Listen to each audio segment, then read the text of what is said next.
is an initiative of Eagle Productions. EWEC is a leading women's network accelerating economic growth and empowerment of women to improve the quality of life in Ghana. We are the local chapter of the Africa Business Women's Network, a network made up of women businesses from around the continent, and which is fast becoming the leading business women's network in Africa.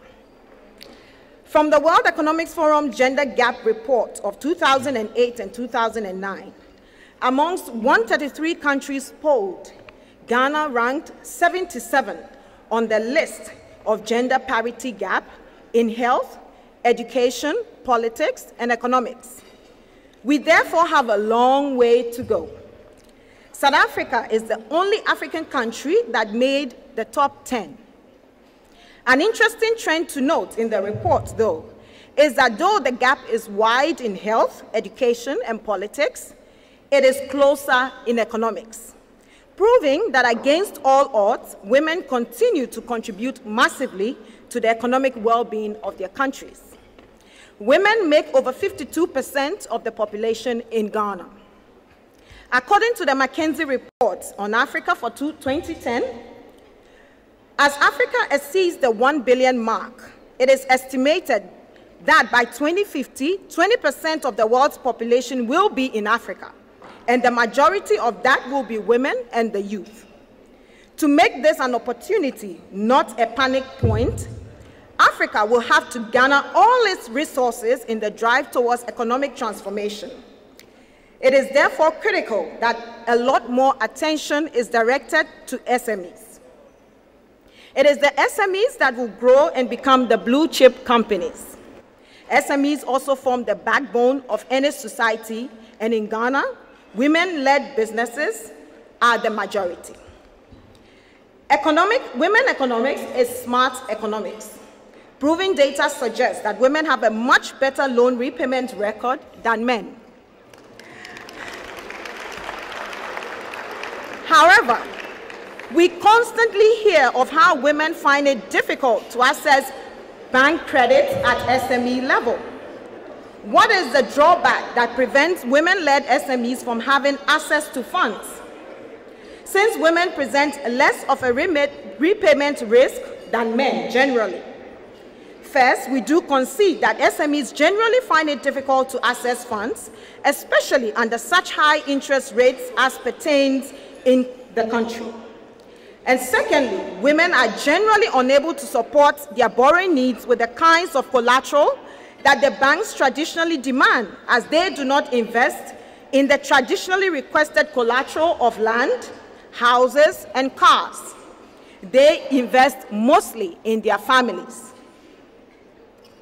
The question we need to ask ourselves, particularly the bankers, is how can we turn this natural inclination of credit worthiness and good credit behavior in women into an asset, not a liability?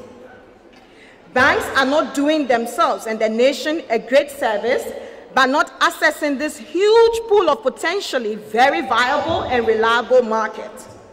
Banks like the Equity Bank of Kenya have proven the advantages of thinking outside the box, and through innovative approaches have reached a highly unbanked sector, mostly women.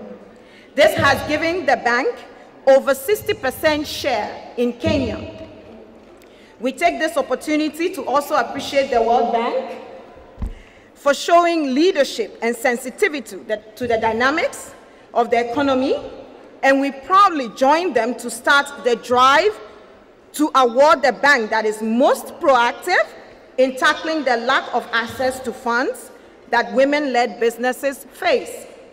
We hope these awards are not an end in themselves, but a beginning of efforts that will result in tangible results for women in business.